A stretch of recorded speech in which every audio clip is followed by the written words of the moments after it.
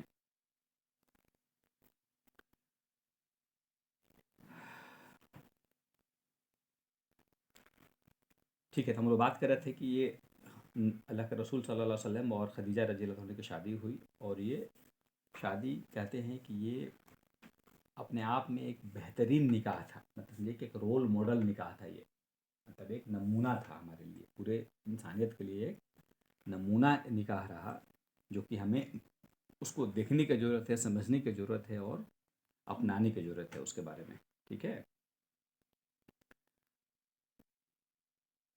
خدیجہ رضی اللہ عنہ کیوں انٹرسٹڈ تھی نبی، کیوں وہ انٹرسٹ رکھتی تھی نبی صلی اللہ علیہ وسلم میں؟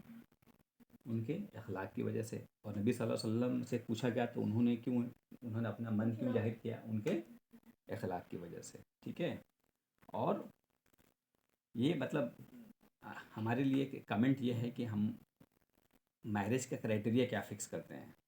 آج ہم مطلب ایک ایکسٹریم کی طرف ہیں، کہہ سکتے ہیں کہ دو ایکسٹریم ہیں، دو ایکسٹریم مطلب دونوں، پہلا ایکسٹریم یہ ہے کہ جو عام طور پہ ہے کہ ہم صرف ظاہری طور دیکھ کے شادی کرتے ہیں کہ کتنی خوبصورت ہے، حسن کتنا ہے، حسن بیوٹی کتنی ہے، ٹھیک ہے، دیکھنے میں کتنا خوبصورتی کتنی ہے، مال کتنا ہے، دولت کتنی ہے، پراپرٹی کتنی ہے، زمین کتنی ہے، نوکری ہے کہ نہیں ہے، پیسے کتنے ہیں، کتنے کا مہینہ ہے، مطلب یہ سارے ظاہری چیزوں کو، ٹھیک ہے، خاندان دیکھنا چاہیے، اس سے انکار نہیں ہے، لیکن شادی کے بنیاد صرف وہیں ہو جائے، اخلاق کا چرچا ہی نہ ہو، کریکٹر کا چرچا ہی نہ ہو، اخلاق کے بارے میں ہم کوئی تحقیق ہی نہ کریں، بلکہ کیا اللہ کے رسول صلی اللہ علیہ وسلم نے کیا پیغام دیا ہے، اخلاق کو بنیاد بناؤ، ٹھیک ہے۔ دوسرا ایکسٹریم بھی ہے کہ جہاں ظاہری چیزوں کو دیکھتے ہیں، نکاح کرتے ہیں کہ اچھا لڑکی دوپٹہ اوڑھتی ہے، حجاب پہنتی ہے، لڑکا مطلب جو سپرفیشیل چیزیں ہیں، چلو ٹھیک ہے، دیکھتے ہیں کہ ہاں نماز پڑھتا ہے، لیکن اس کے اندر کیا ہے، دین ہے کہ نہیں ہے، اس کے اندر اخلاق ہے کہ نہیں ہے، اس پہ ہمیں بہت زیادہ دھیان دینے کی ضرورت ہے، اس کو انکریج کیا گیا ہے کہ اس کو دیکھنا ہے، اور کہا اللہ کے رسول صلی اللہ علیہ وسلم نے کہا ہے کہ قیامت کے دن سب سے بھاری چیز جو عمل میں تولی جائے گی، سب سے بھاری چیز جو عمل میں تولی جائے گی، وہ ہے انسان کا اچھا اخلاق اور اچھا کردار، اس کا گڈ کریکٹر، اس کا گڈ بیہیویئر، ٹھیک ہے، اس کا سب سے زیادہ وزنی ہوگا یہ، ٹھیک ہے۔ 25 سال کے عمر میں اللہ کے رسول صلی اللہ علیہ وسلم کی شادی ہوئی۔ اچھا، اب آتا ہے کہ جب 25 سال سے لے کر ہم لوگ اب آگے فاسٹ فارورڈ کرتے ہیں، 25 سے لے کر 25 سے لے کر 35 تک، 25 سے لے کر 35 سال تک جب ان کی عمر ہوئی، کہتے ہیں کہ اس بیچ میں، اس 10 سالوں میں کوئی میجر انسیڈنٹ نہیں ہوا، کوئی بہت بڑی گھٹنا نہیں ہوئی، ٹھیک ہے، کوئی بڑا گھٹنا اس میں ریکارڈڈ نہیں ہے۔ اس کا مطلب یہ نہیں کچھ نہیں ہوا، 10 سال کا وقفہ کافی بڑا ہوتا ہے، 10 سال میں ایسا نہیں کچھ نہیں ہوا، کچھ بڑا پولیٹیکلی کچھ بہت بڑا نہیں ہوا۔ تو آخر اللہ کے رسول صلی اللہ علیہ وسلم 10 سال میں انہوں نے کیا کیا؟ کہتے ہیں کہ 10 سال میں انہوں نے خدیجہ رضی اللہ عنہ کے ساتھ زندگی گزاری، اور انہوں نے فیملی لائف کیسے گزارتے ہیں یہ کر کے دکھایا، یہ ان کا پیور فیملی لائف رہا، پورا فوکس کہاں رہا کہ ان کو بزنس کرنا ہے، کام کرنا ہے، اور کیا فیملی لائف، کوئی میجر انسیڈنٹ پولیٹیکلی نہیں ہے اس 10 ایئرس میں، ٹھیک ہے۔ یعنی ایک بہت سبق ملتا ہے کہ ہمیں فیملی کے ساتھ کوالٹی ٹائم اسپینڈ کرنا، اپنی بیویوں کے ساتھ، بیوی کے ساتھ کوالٹی ٹائم اسپینڈ کرنا کا بہت اہمیت ہے۔ اللہ کے رسول صلی اللہ علیہ وسلم انہی سب دوران میں اللہ کے رسول صلی اللہ علیہ وسلم کا ذکر آتا ہے کہ وہ کیسے ساتھ میں کھانا کھانا، ایک دوسرے کو کھانا اپنے ہاتھ لقمہ کھلانا، ٹھیک ہے نا، ایک دوسرے کے قریب رہنا، ایک دوسرے کے ساتھ وقت اسپینڈ کرنا، ٹھیک ہے نا. تو یہ پورے کے پورے کہتے ہیں نا ایک فیملی لائف میں 10 سال انہوں نے ڈیووٹ کیا، ٹھیک ہے. اور اسی 10 سالوں میں، اسی دوران میں ان کے جو بچے پیدا ہوئے، اسی دوران ان کے جو بچے ہوئے خدیجہ رضی اللہ عنہ سے، وہ اور گھر والوں کے ساتھ اللہ کے رسول صلی اللہ علیہ وسلم نے بہت امپورٹنس دیا کہ اپنے گھر والوں کے ساتھ اچھا رہو. گھر والوں کے ساتھ اچھا رہنا، گھر والوں کے ساتھ اچھا رہنا بہت مشکل ہے، باہر والوں کے ساتھ اچھا رہنا بہت آسان ہے. باہر والوں کے ساتھ اچھا رہنا بہت آسان ہے. ٹیچر کے ساتھ اچھا رہنا کتنا آسان ہے؟ مشکل ہے کہ آسان ہے؟ آسان ہے. گھر والوں کے ساتھ اچھا رہنا بہت مشکل ہے. گھر والوں کے ساتھ بدتمیزی کرنا بہت آسان ہے. باہر والوں کے ساتھ کرنا بہت مشکل ہے. اس پہ اللہ کے رسول صلی اللہ علیہ وسلم نے اس پہ زور دیا کہ کس کے ساتھ اچھا رہنا ہے؟ گھر والوں کے ساتھ زیادہ اچھا رہنا ہے. اس پہ زیادہ زور دیا. انہوں نے کر کے دکھایا کہ دیکھو میں سب سے اچھا اپنے گھر والوں کے ساتھ رہتا ہوں. اور اس 10 سالوں میں وہ صرف ساتھ ہی نہیں رہنا، ساتھ کوالٹی ٹائم اسپینڈ کرنا، ساتھ رہنا، کھانا کھانا کھلانا، ایک دوسرے کا دھیان رکھنا، بلکہ ساتھ میں عبادت کرنا بھی مطلب اس کا حصہ تھا. یہ نہیں کہ تمام تو دنیا کی ضرورتیں پوری ہو رہی ہیں، بلکہ جو ساتھ جو ہے نا، ٹوگیدرنیس جو ہے نا، وہ ہر چیز میں تھا. وہ ساتھ میں کھانا، ساتھ میں پینا، ساتھ میں رہنا، ساتھ میں سونا، اور ایون عبادتوں میں بھی ساتھ میں اس میں بھی انکریج کرتے تھے. کہتے ہیں کہ عبادت اور بندگی یہ ضروری نہیں ہے کہ ہم، اسلام یہ نہیں کہتا ہے کہ تم عبادت کرنے کا مطلب فیملی سے الگ ہو جاؤ، بلکہ فیملی کے ساتھ رہ کے بھی عبادت ہو سکتی ہے. اس سے زیادہ اہمیت ہے، ٹھیک ہے نا. بلکہ اللہ کا رسول صلی اللہ علیہ وسلم جب قیام اللیل میں اٹھتے تھے، اللہ کے رسول صلی اللہ علیہ وسلم کا عادت تھی کہ وہ قیام اللیل مطلب رات کی نماز کے لیے اٹھتے تھے. رات میں وہ قیام اللیل وہ مستقل پڑھتے تھے، وہ رات میں نماز پڑھتے تھے وہ. تو جب وہ اٹھتے تھے تو اب دیکھتے تھے کہ ان کا اگر ان کی بیوی سو رہی ہے تو ان کو بھی اٹھاتے تھے تاکہ مل کے نماز پڑھ سکے. دونوں ساتھ مل کے نماز پڑھ سکے، ٹھیک ہے. اور جب مدنی دور میں، جب مدینہ میں، جب وہ، یہ تو ہم بات کر رہے ہیں بہت پہلے کی، جب ان کی شادی کے فرسٹ 10 ایئرس میں، جب یہ بہت آگے چل کے جب وہ مدینہ میں شفٹ کر گئے، تب اس وقت تک نماز کا کسی نہ کسی فارم میں تھا، لیکن فرض کی کیٹیگری میں نہیں تھا. فرض تو بہت بعد میں ہوا نا. مدینہ میں آنے کے یہ آگے چل کے بہت زیادہ آگے آنے کے بعد فرض ہوا. تو جب فرض نماز کے مدینہ میں جب جاتے نماز پڑھنے، تو وہ فرض نماز مسجد میں جا کے پڑھتے اور گھر پہ آ کے سنت نماز پڑھتے فیملی کے ساتھ اپنے، ٹھیک ہے. اور عصر کی نماز کے بعد وہ اپنے مدینہ کے دور کی بات ہو رہی ہے، وہ اپنے بیویوں کے گھروں جاتے، ان کے ساتھ وقت گزارتے، ان کے ساتھ ٹائم اسپینڈ کرتے. عصر کے بعد وہ جاتے ملنے.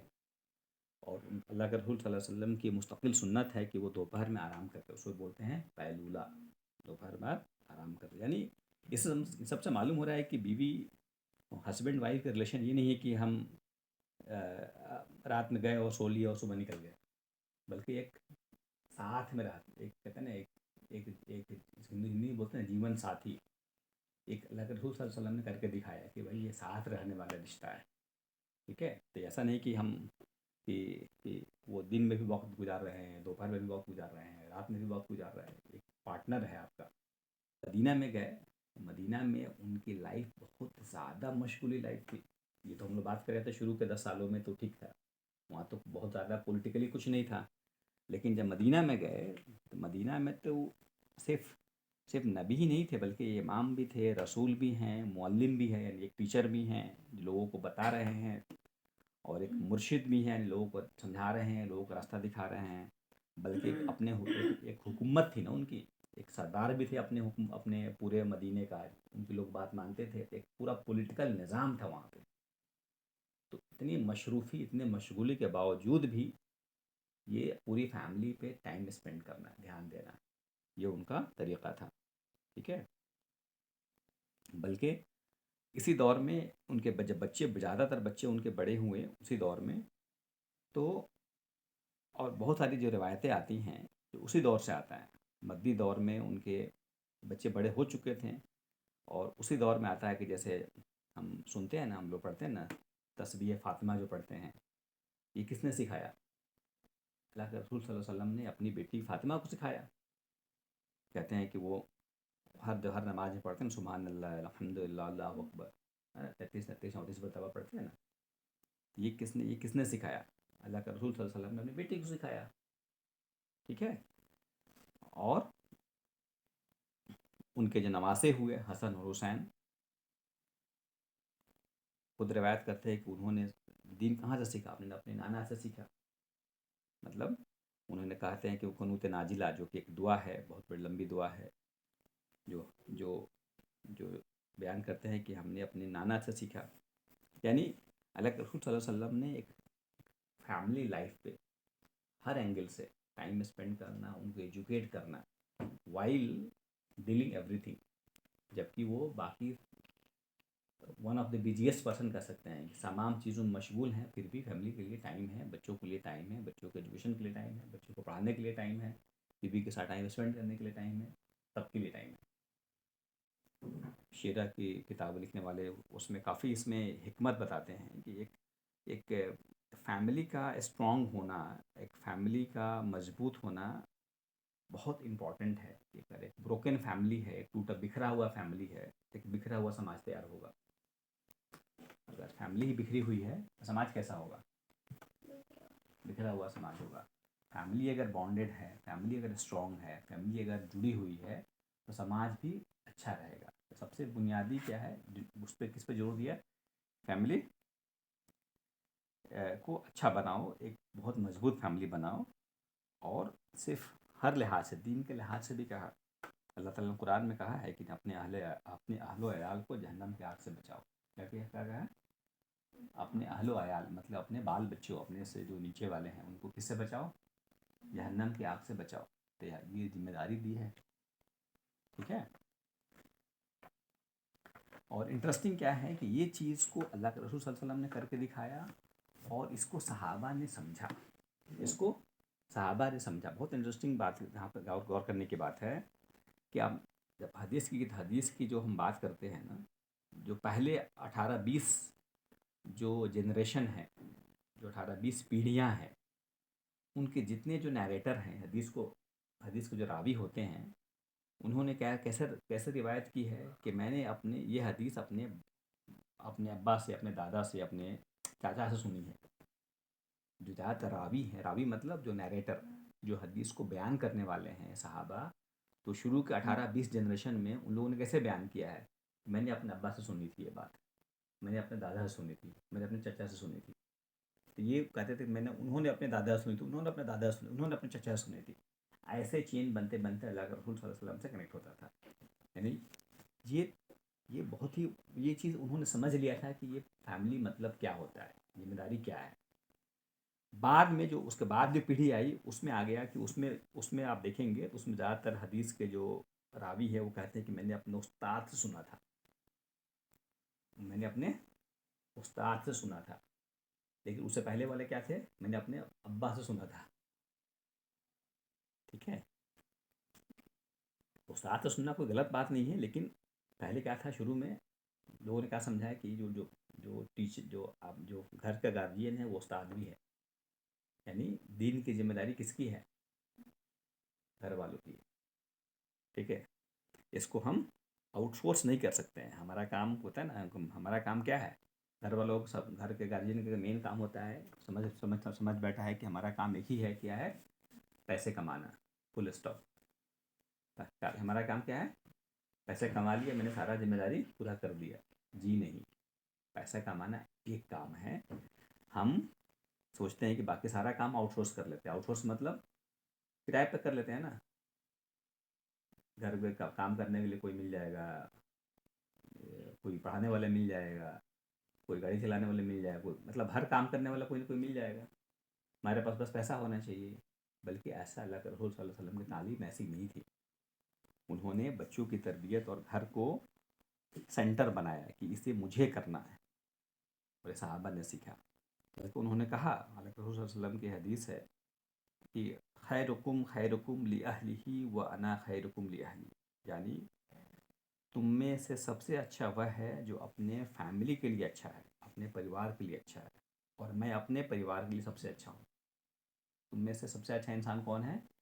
جو اپنے فیملی کے لیے اچھا ہے۔ آج کے ڈیٹ میں لوگ بہت سارے مل جائیں گے جو پورے گاؤں کے لیے اچھے ہیں، سوائے اپنے فیملی کے۔ پورے گاؤں ان کو مالا پہناتا ہے، پورا علاقہ ان کو ہاتھ پہ اٹھا کے پھرتا ہے، واہ واہی کرتا ہے، بس کہاں پہ نہیں ہوتا ہے واہ واہی؟ بس گھر میں آتے ہی وہ سب ختم ہو جاتا ہے۔ حضرت رسول صلی اللہ علیہ وسلم نے کہا کہ تم میں سب سے اچھا انسان وہ ہے جو اپنے پریوار کے لیے، اپنے فیملی کے لیے اچھا ہو، اور سب سے میں اپنے فیملی کے لیے سب سے اچھا ہوں۔ ٹھیک ہے، اب آتا ہے 25 سے 25 to 35 ایئرس ہے، 25 سے لے کر 35 سال کی عمر تک کوئی بہت میجر انسیڈنٹ نہیں ہوا۔ ایٹ دا ایج آف 35 کے جب ہوئے اللہ کے رسول صلی اللہ علیہ وسلم، اس وقت ایک بہت میجر انسیڈنٹ ہوا۔ دھیان سے سنو، 35 ایئر سے 40 ایئرس تک ایسے انسیڈنٹ ہوں گے، ایک طرح سے اللہ تعالیٰ بیک گراؤنڈ بنا رہا ہے کہ دیکھو اب کچھ بہت بڑا ہونے والا ہے۔ اب اللہ تعالیٰ وہی کا جو سلسلہ شروع کیے ہیں وہ 40 سال پہ شروع کیے ہیں۔ تو اس سے پہلا جو انسیڈنٹ ہو رہا ہے وہ ایٹ دا ایج آف 35، کعبے کا ریکنسٹرکشن، مطلب کعبے کو دوبارہ بنایا گیا۔ کہتے ہیں کہ کعبہ جو ہے وہ تو سینکڑوں سال سے تھا، اور وقت کے ساتھ ساتھ وہ پرانا ہو گیا، اس کے دیواریں گرنے لگی، ٹوٹ پھوٹ ہو گئی، مرمت ہوتا تھا لیکن ہوتا نا وقت کے بعد اتنا زیادہ کمزور ہو گیا، دیواریں گرنے لگی تھی اس کی۔ اس زمانے میں اس کی ہائٹ بھی کم تھی، کعبہ کی اونچائی بھی کہتے ہیں کہ 6-7 میٹر سے زیادہ نہیں تھا، ابھی تو اس کا 3 گنا ہے۔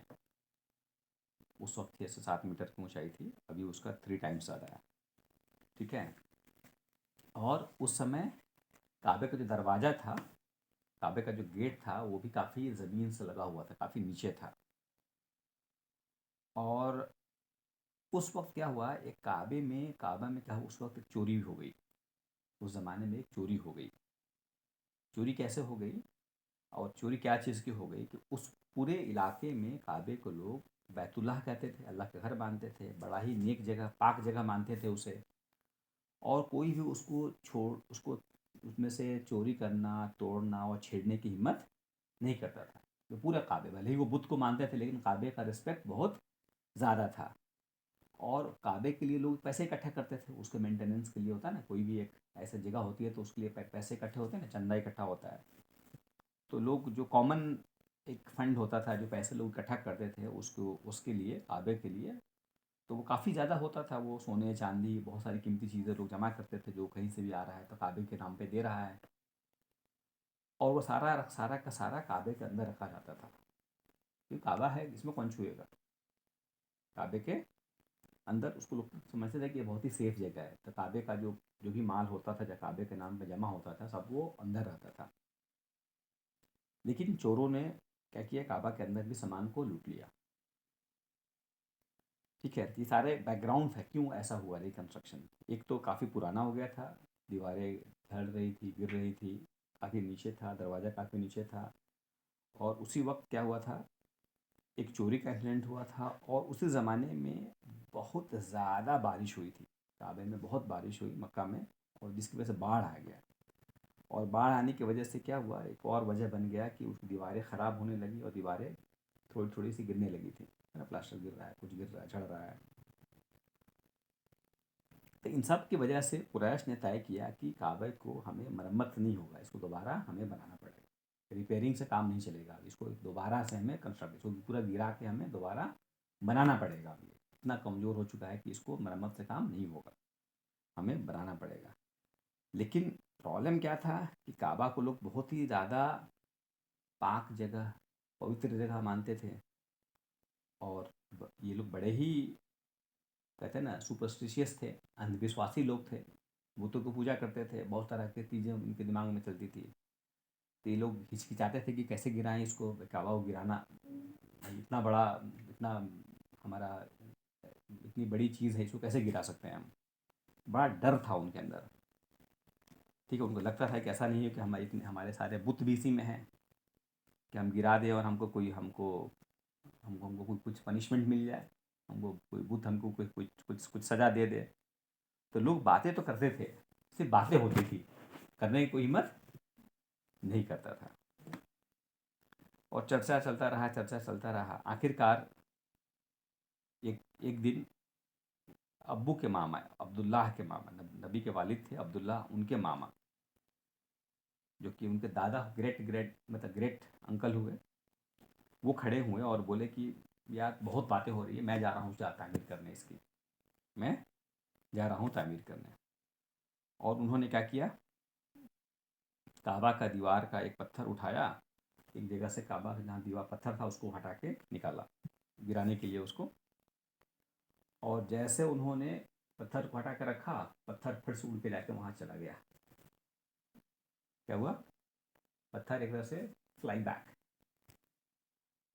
اب تو لوگ ویسے ہی ڈرے ہوئے تھے، لوگ تو پہلے سے ڈرے ہوئے تھے اور سب کی سٹی پٹی گم ہو گئی. سارے لوگ اور ڈر گئے کہ بھائی یہ کیا ہو گیا، اور ڈر گئے، سارے لوگ گھبرا گئے. پہلے بھی وہ تو بری طرح ڈرے ہوئے تھے، انہوں نے سمجھ لیا کہ بھائی یہ تو بہت خطرناک کام ہے. اور پھر ان کے جو عبداللہ کے جو ماما تھے انہوں نے لوگوں کو بٹھایا اور بولا کہ دیکھو یہ اللہ کی طرف سے، یعنی بیت کے رب کی طرف سے اس کو نشانی سمجھا جائے کہ یہ ہمیں بہت زیادہ دھیان سے کرنا پڑے گا، اس کی مرمت ہمیں بہت زیادہ دھیان سے کرنا پڑے گا، ساودھانی سے کرنا پڑے گا. اور انہوں نے سب لوگوں نے مل کے طے کیا کہ دیکھو ہم لوگ پورے کعبے کو گرائیں گے نہیں. پہلے پلان تھا کعبے کو گرا کے دوبارہ بنایا جائے، ہوا کہ نہیں ایسا ہم نہیں کریں گے، کعبے کو ہم گرائیں گے نہیں، بلکہ یہ طے کیا گیا کہ ہم ایک دیوار کو گرائیں گے اور پہلے اس کو اٹھا دیں گے. ایک دیوار کو گرا کے اٹھائیں گے، پھر دوسرا دیوار کو گرائیں گے اٹھائیں گے، تاکہ ایک ساتھ کعبہ ختم نہ ہو جائے. پورا دیوار کر کے کعبہ ہے ہی نہیں یہاں پہ اور پھر سے بن رہا ہے، ایسا نہیں. پورا گھر ایسے ہی رہے گا، ایک دیوار کو گرا کے مرمت کریں گے، پھر اس پر مرمت کریں گے، پھر اس کو کریں گے، ایسے کر کے کریں گے، اسٹیپ بائی اسٹیپ کریں گے ہم. ٹھیک ہے، تو انہوں نے پہلا سمجھوتا کیا ہم 1 بائی 1 کریں گے. اور دوسرا انہوں نے یہ سمجھا یہ پتھر واپس اڑ کے چلا گیا، یعنی ہمیں اس بات کا انڈیکیشن مل رہا ہے کہ ہمیں اس میں بالکل پیور مال لگانا پڑے گا، اس میں کسی طرح کا غلط پیسہ ہمیں نہیں لگانا ہے. ٹھیک ہے، جو بھی اس کنسٹرکشن میں جو کام پیسہ لگے گا بالکل پیور ہونا چاہیے. اس وقت لوگوں کے پاس بہت طرح کے پیسے ہوتے تھے، بہت سارے کاروبار تھے جو کہ جائز نہیں تھا. اس وقت بہت سارا شراب بیچنا، جوا، سود، انٹرسٹ، پروسٹیٹیوشن، بہت طرح کے کام ہوتے تھے کعبہ مکہ میں. تو سب کے پیسے اس ٹائپ کے پیسے بہت زیادہ تھے لوگوں کے پاس. تو لوگوں نے ڈیسائڈ کیا کہ نہیں ان سب پیسے، لوگ سمجھتے تھے کہ یہ چیز غلط ہے. ڈیسائڈ ہوا کہ نہیں ہم یہ شراب، جوا، اس ٹائپ کے غلط پیسوں کو ہم لوگ نہیں لگائیں گے، بلکہ ویسے ہی پیسے لگائیں گے جو محنت سے کمایا ہوا ہے، جو پاک صاف ہے. ٹھیک ہے، یعنی ایک اور اس سے ہمیں سبق ملتا ہے کہ ہم اللہ کے دین کے لیے جو پیسہ خرچ کرتے ہیں، جو دین کے پیسہ خرچ کرے، وہ ہمیں بہت دھیان رکھنا چاہیے کہ وہ کیسے مال کیسا ہو، وہ حلال پیسے ہو. ٹھیک ہے، بلکہ یہ نہیں کہ ہم اس زمانے میں بھی تھا اور آج کے زمانے میں بھی ہے کہ ہم پیسے کہیں سے بھی کمائیں، کیسے بھی کر لے، کچھ پیسے مسجد میں لگا دیے، مسجد پیسہ پیک ہو گیا. نہیں نہیں نہیں نہیں، اس کے لیے سختی سے منع ہے کہ ہم کام کیا کر رہے ہیں، پیسے کہاں سے لائیں، غلط طریقے سے لائیں. کوئی پیسوں کو پیور کرنے کا طریقہ نہیں ہے کہ پیسے کو تھوڑے پیسے مسجد میں انیک کاموں میں لگا دیے تو پیسہ ہمارا، مال ہمارا پیور ہو گیا. یہ سوچ غلط ہے، ایسا کچھ نہیں ہوتا ہے، بلکہ ہمیں پاک پیسے کو لگانا ہے. لیکن اس کا مطلب یہ نہیں کہ ہم CBI بن جائے کہ پیسہ کون لا رہا ہے، اچھا اس کو انویسٹیگیشن کرنے لگے، تم کہاں سے لائے ہو، کیسے کی ہو. قرآن یہ بھی منع کیا گیا ہے کسی کے پیچھے انویسٹیگیٹ مت کرو. ٹھیک ہے، یعنی ہمیں اس کے لیے ضرورت ہے کہ ایجوکیٹ کریں، ہم اس کے لیے معلوم ہونا چاہیے کہ ہمیں کس ٹائپ کے پیسے لگانا چاہیے. تو یعنی مکہ جو کہ اس وقت کے جو لوگ تھے وہ لوگ مشرک تھے، آئیڈل ورشپ یعنی بتوں کو پوجا کرتے تھے. ان کے پاس اتنی عقل آ گئی تھی ان کے پاس اتنی عقل تھی کہ بھائی اس میں پیسہ حرام کا نہیں لگانا ہے، پیسہ اس میں حلال پیسہ لگانا ہے، جائز پیسہ محنت سے کمایا ہوا لگایا ہے۔ اور ہمارا آج کیا حالت ہے؟ ٹھیک ہے، کعبہ کے پاس ایک کنواں تھا، تو جمنم کا کنواں تو الگ تھا، ایک اور کنواں تھا، چھوٹا سا کنواں تھا کعبہ کے پاس تھا، جو کہ ایک چھوڑا ہوا کنواں تھا جو کہ بند ہو گیا تھا۔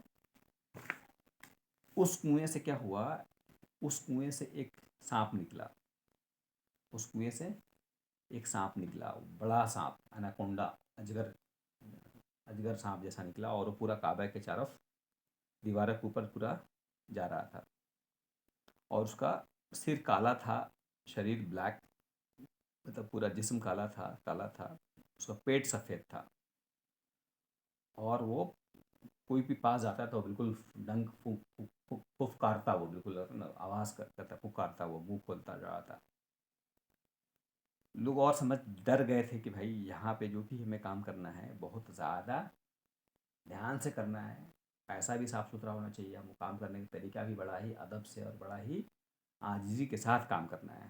ٹھیک ہے، کہتے ہیں کہ وہ سانپ بعد میں اپنے آپ ہٹ گیا، ایک روایت میں آتا ہے کہ وہ کوئی پرندہ آیا، وہ کچھ ایک ولچر یا کچھ آیا، اس کو اٹھا کے لے گیا، یا جیسے بھی اللہ عالم۔ اب فائنلی ہوا کہ چلو بھائی کعبے کی تعمیر کیسے ہوگی، ڈیسائیڈ ہو گیا، اب ہوا کہ کعبے کی تعمیر شروع کی جائے۔ اب جھگڑا ہو گیا کہ کون بنائے گا، کیونکہ کئی قبیلے تھے، بنو عادی، بنو قلاد، بنو ہاشم، یہ بڑے بڑے قبیلے تھے۔ اب ان لوگوں نے بلڈ اوتھ لیا، سارے قبیلوں کو سردار میں بلڈ اوتھ کس کو بولتے ہیں؟ لوگ کیا کرتے ہیں، اپنے جسم کو کاٹ لیتے ہیں، کہیں نہ کہیں خود نکالتے ہیں، اور ہاتھ کعبے پہ ہاتھ رکھ کے اس کی تعمیر میں کروں گا، اس کی تعمیر میں کروں گا، اس کا کنسٹرکشن میں کروں گا، یہ اس کو بولتے ہیں بلڈ اوتھ، یعنی خون کی قسم، خون کی قسم کھا کے، لٹرلی وہ خون نکال کے ایسے کرتے تھے۔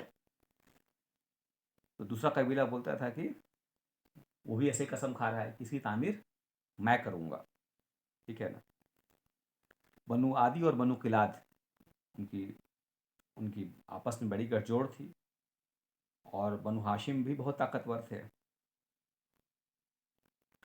تو دونوں نے آپس میں گٹھ جوڑ کیا کہ کیوں نہ ہم دونوں مل جائیں اور انہیں ہرا دیں، کہ کعبہ ہمیں موقع ملے بنانے کا۔ سب چاہتے تھے کعبہ کو میرا قبیلہ بنائے گا، میرا قبیلہ بنائے گا۔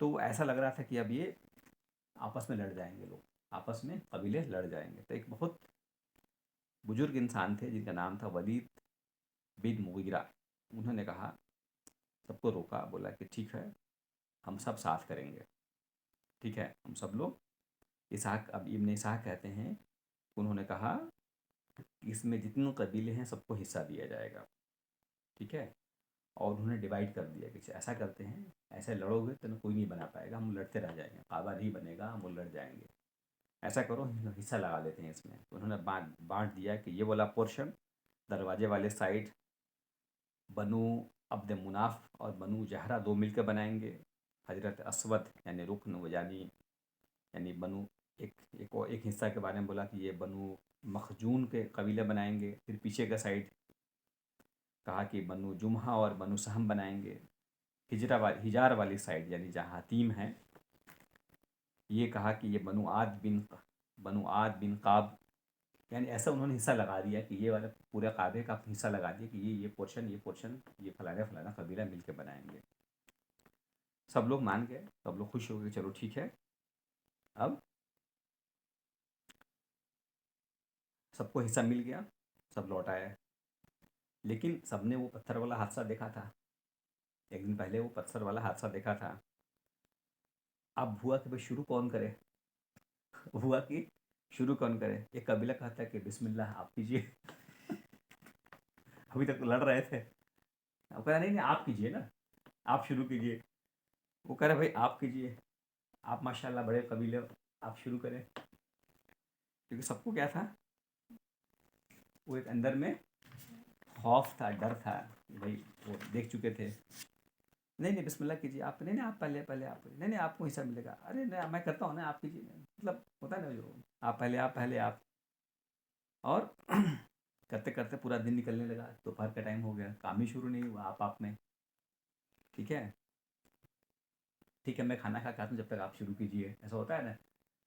وہ کرتے کرتے وہ لگا کہ پورا دن اب نکل جائے گا. آخر کار جو ولید تھے انہوں نے جو تھے انہوں نے کہا تھا، وہ اٹھے، تنگ آ گئے، انہوں نے ہتھوڑا اٹھایا، بولا کہ میچ میں شروع کرتا ہوں. وہ آگے بڑھے اور پہلے انہوں نے کعبہ کو توڑتے وقت پہلے دعا کی اللہ سے کہ ہم جو کرنے جا رہے ہیں اس میں کوئی ہمارا برائی کا مقصد نہیں ہے، ہم تو صرف اس کعبے کو اور بہتر بنانا چاہتے ہیں. انہوں نے دعا کیا اور انہوں نے کہتے نا ہتھوڑا مارا اور پتھر سے ہٹانا شروع کر دیا. انہوں نے کام اچھے سے شروع ہو گیا، انہوں نے کام شروع کر دیا، لیکن تھوڑا دیر کیا کہ اندھیرا ہو گیا. اب اندھیرا ہو گیا تو کام بند ہو گیا. اب سب لوگ دیکھ رہا ہے کہ دیکھتے ہیں کہ رات میں کیا ہوتا ہے. جس نے ولید کا کیا حال ہوتا ہے رات میں. اندر میں ڈر تھا ایک. ٹھیک ہے، اگلے دن کا ویٹ کرتے رہے سارے لوگ. صبح سب سے پہلے دیکھا کہ ولید بن مغیرہ آئے اور صبح اپنا کام ٹھیک کرتے شروع کر دیے. بالکل تندرست تھے، ٹھیک ٹھاک تھے، ہٹے کٹے تھے، کوئی دقت نہیں ہوا ان کو. سب لوگ لایا کہ اب کام، تب دیکھا کہ کچھ برا نہیں ہوا ان کو. تو وہ سب لوگ بھی آگے بڑھ گئے اور انہوں نے کام شروع کر دیا. اور اس طرح سے انہوں نے کام شروع کیا. اور جب دیوار توڑ کر انہوں نے نیو تک پہنچے، جب دیوار کے نیو تک پہنچے تو وہاں پہ انہیں ایک ایسا جگہ ملا جو کہ اس کا فاؤنڈیشن تھا. وہ فاؤنڈیشن جس کو بولتے ہیں اساس ابراہیم، یعنی جس کو ابراہیم علیہ السلام نے رکھا تھا. ٹھیک ہے نا. اور وہ پتھر بڑے ہی مطلب نوکیلے ٹائپ کے پتھر تھے، نوک والے پتھر تھے، بہت سیدھے سادھے نہیں تھے، وہ ٹیڑھے میڑے تھے. کہتے ہیں کہ اس زمانے میں کوئی اتنا پراپر اینٹ اور ٹیکنیک نہیں تھا. جو ان کو ملا ابراہیم علیہ السلام کو ایک ریگستان میں، ڈیزرٹ میں، انہوں نے اس کو استعمال کر کے انہوں نے بنا دیا تھا. انہوں نے کام چلایا. تو انہوں نے سوچا کہ اس نیو کو بھی جو نیو ملا، جو اس کا بیس ملا، جو کہ پتھر جس کا بڑا ہی بے ترتیب تھا، نکیلا تھا، نکلا ہوا تھا، انہوں نے کہا کہ اس کو بھی ٹھیک کر دیتے ہیں. تو اس پہ نیو جب اس پہ انہوں نے کوشش کیا قریش والوں نے کہ اس پہ ہتھوڑا مارے، اس کو تھوڑا ہلائے، لیکن وہ ان سے ہل نہیں پایا. ان سے ہل نہیں پایا. کسی آدمی نے لوہے کی اوزار لایا اور اس کو کہا تھا کہ میں ٹھیک کروں گا. اور اس نے پورا طاقت لگایا تو ایسا لگا کہ جیسے کہ وہاں پہ پورا لگا کہ جیسے کہ ارتھ کویک آ گیا. تو لوگوں نے سمجھا کہ نہیں نہیں نہیں یہ کام نہیں کرنا ہے، اس کے فاؤنڈیشن کو ٹچ نہیں کرنا ہے. فاؤنڈیشن کو ٹچ نہیں کیا اور کہا کہ نہیں نہیں بس چھوڑ دو بھائی، تم آئے ہو، تم چھوڑ دو بس، الحمدللہ جیسا ہے ویسا ہے. تو وہاں سے کام انہوں نے شروع کر دیا. اس میں ایک اور ڈسپیوٹ ہوا، آگے چل کے کیا ڈسپیوٹ ہوا اس پہ بات کریں گے ہم لوگ. کعبہ پورے تعمیر ہو گئی تو اس میں ایک اور ڈسپیوٹ ہوا ہے جو کہ بہت بڑا مسئلہ ہو گیا تھا. تو اس کو اللہ کے رسول صلی اللہ علیہ وسلم نے حل کیا. وہاں سے اللہ کے رسول صلی اللہ علیہ وسلم دوبارہ سے لائم لائٹ میں آئے. دوبارہ سے ان کو اللہ تعالیٰ نے ایک لوگوں کے سامنے لا کے دکھایا کہ دیکھیے یہ امین ہے اور یہ صحیح فیصلہ کرنے والے ہیں. اور ایک طرح سے یہ ساری واقعات اس لیے ہوئے کہ اللہ کے رسول صلی اللہ علیہ وسلم کے پاس اب وحی کا سلسلہ شروع ہونے والا تھا. اس سے پہلے یہ سب چیزیں آئیں. ٹھیک ہے، چلیے جزاک اللہ خیر. سبحان اللہ بحمدہ، سبحانک اللہم و بحمدک، نشہد ان لا الہ الا انت، نستغفرک و نتوب الیک. سبحان ربک رب العزۃ عما یصفون وسلام علی المرسلین والحمد للہ رب العالمین.